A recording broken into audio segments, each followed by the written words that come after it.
மக்கள்கிட்ட ஏன் கேட்கணும்?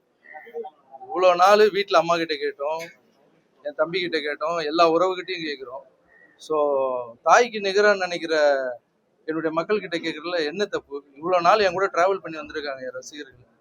அப்புறம் திருநங்கை தங்கைகள் கூட நேற்று பேசினேன், என்னுடைய மாற்றுத்திறனாளிகளாலும் கூட பேசினேன். எல்லாருக்கும் பேசி ஒரு வார்த்தை கேட்கறதுல அவங்களுக்கு மரியாதை கொடுக்கறதுல என்ன கெட்டு போகுது? ஸோ நீங்க ஏன் கேட்குறீங்கன்ற கேள்வி கேட்குறீங்கல்ல, அது உங்க விருப்பம், நீங்க கேளுங்க. நான் இனிமே எதனா செய்யறது இருந்தா மக்கள்கிட்ட கேட்டு தான் செய்வேன். அதுக்குன்னு சின்ன சின்ன விஷயம்லாம் இல்லை, ஏதோ ஒரு பெரிய முடிவு எடுக்கணும்னா மக்கள்கிட்ட கேட்பேன். இது ஏன் ஸ்டைல். ஆல்ரெடி நீங்க அரசியல்ல இருக்கிறதா தான் நாங்க புரிஞ்சுக்கணும். இந்த ஒரு மாசம் தாவேக அரசு நீங்க எப்படி பாத்தீங்க, எப்படி மதிப்பிடுறீங்க? அவங்களோட செயல்பாடுகள் எப்படி இருக்கு? புரியல சார்.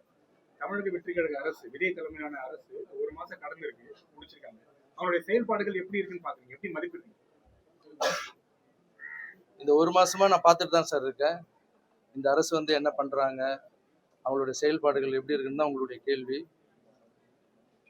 என்னை பொறுத்த வரைக்கும் ரொம்ப நல்லா இருக்கு, சூப்பராகவே இருக்குன்னு சொல்லலாம். அதுக்கு முக்கியமான காரணம் என்னன்னா,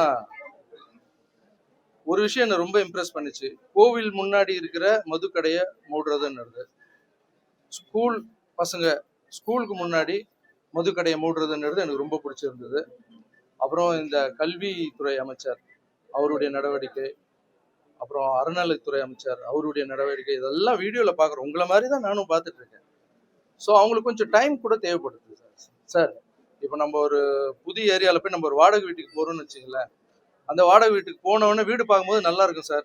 ஓனர் கீ கொடுப்பாரு. வீட்டுக்குள்ளே போனாதான் எங்கே பைப்பு சரியில்லை, எங்கே ஃபேன் சுற்றலை, எந்த இடத்துல வந்து பெயிண்ட் அடிச்சு கொட்டுது, உள்ளே போன பிறகு தான் சார் தெரியும் நம்மளுக்கு. ஸோ அந்த மாதிரி ஒரு வீட்டுக்கு போகிறதுக்கே அப்படி இருக்கு. ரோட்டில் இருக்கிற தெருநாய் கூட நம்மளை பார்த்தா கத்தும், யார் இது புது ஆள் வந்திருக்காங்க அப்படின்னு. அந்த தெருநாய் இருக்குல்ல, அதுக்கு பிடிச்ச பிஸ்கெட் போடணும். ஒரு சில தெருநாய்ங்கெல்லாம் பார்த்தீங்கன்னா பிஸ்கெட் சாப்பிடாது, பிரியாணி தான் சாப்பிடும், நான்வெஜ் தான் சாப்பிடும். அதுக்கு பிடிச்ச மாதிரி செஞ்சு அதை போட்டு அது நம்மளை கத்தாம பார்த்துணும். ஒரு நாய்க்கோ ஒரு வீட்டுக்கே இவ்வளோ ஆகுதுன்னா, ஒரு நாட்டை கொடுத்துருக்கீங்க, கொஞ்சமாவது டைம் கொடுங்க, பாசிட்டிவா திங்க் பண்ணுங்க. புதுசா அரசு வேணும், மாற்றம் வேணும்னு கேட்குறீங்க. மாற்றம் வந்துடுச்சு, மாற்றத்துக்கு கொஞ்சமான டைம் கொடுக்கணும்வா? ஒரு வாடகை வீட்டுக்கே நம்மளுக்கு இவ்வளோ கஷ்டப்பட வேண்டியது இருக்கு. ஒரு அரசாங்கத்தை புதுசாக கொடுத்துருக்காங்க. ஸோ என்னை பொறுத்த வரைக்கும் அவங்களுக்கு கொஞ்சம் டைம் கொடுத்தா நல்லதுன்னு நினைக்கிறேன். சார் கடுமையான விமர்சனங்கள் அவங்க முன்வைக்கிறதுக்கு ரீசன் வந்து என்னன்னா, என்னை பொறுத்த வரைக்கும் சார், நான் எது இருந்தாலும் மனசில் படுறது ஓப்பனாக பேசுவேன். அதுக்கு பொறாமை தான் சார் காரணம். ஏன்னா விமர்சனங்கள் நம்ம வைக்கிறதுக்கு முன்னாடி நம்ம என்ன செஞ்சோம் அப்படின்றது கொஞ்சம் யோசனை பண்ணிட்டு விமர்சனங்கள் வச்சா நல்லா இருக்கும். கொஞ்சம் டைம் கொடுங்க சார். என்னை பொறுத்த வரைக்கும் என்னன்னா, கொஞ்சம் டைம் கொடுத்தா நல்லா இருக்கும் சார். திருச்சி கிழக்குல நீங்க போட்டியிட போறீங்களா? திருச்சி கிழக்குல போட்டி சார், நான் முதல்ல அரசியல் வரனா இல்லையான்னு நான் எங்க அம்மா முன்னாடியும் எங்க ரசிகர் முன்னாடியும் சொல்றேன்னு சொல்லியிருக்கேன். அது சொன்னப்புறம் அதை பத்தி பேசுவேன். சரி, உங்களோட அரசியல் வருகை அறிவிச்சதுக்கு அப்புறம் எதை நோக்கி நீங்க பயணம் பண்ண போறீங்க? உங்க ரசிகர்களோட பெரும்பாலான பேருக்கு தாவேக்காக அப்படின்னு சொல்றாங்க. கமெண்ட்ஸ்லயும் தாவேக்காக பதிவு வந்து அதிகமா இருக்கு. எப்படி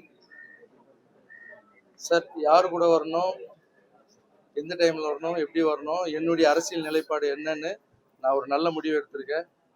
அதை கூடிய சீக்கிரம் ரசிகர்கள் முன்னாடி சொல்றேன். ஒரு விமர்சனம் தெரிவிக்கிறாங்க விஜய் மீது.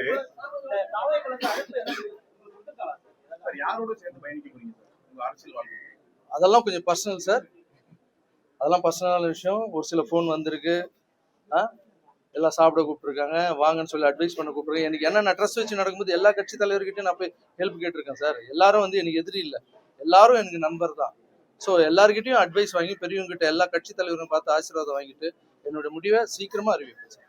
ரஜினி அவர்களோட இது குறித்து ஏதாவது பேசுனீங்களா? உங்களுடைய அரசியல் இந்த மூவ்மெண்ட், அதாவது வரவேற்றது ரஜினி அவர்களோட ஏதாவது பேசுனீங்களா, உரையாடுனீங்களா, கலந்தாலோசிச்சீங்களா? அவர் ஆசீர்வாதம் இல்லாம நான் எதுவுமே பண்ண மாட்டேன் சார். ஸோ அவருடைய ஆசீர்வாதத்தோட தான் நான் எல்லாம் பண்றேன்.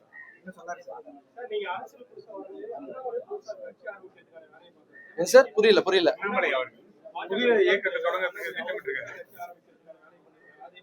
அண்ணாமலை யார் வேணா வரலாம் சார், நல்லது பண்ணுறதுக்கு யார் வேணா வரலாம்ல. ஸோ அண்ணாமலை சார் மட்டும் இல்லை, அவர் நல்லா படிச்சவர், நல்ல அரசியல் புரிதல் இருக்கிறவர். ஸோ புது ஆளுங்க வர்றது நல்லது தானே சார். All the best.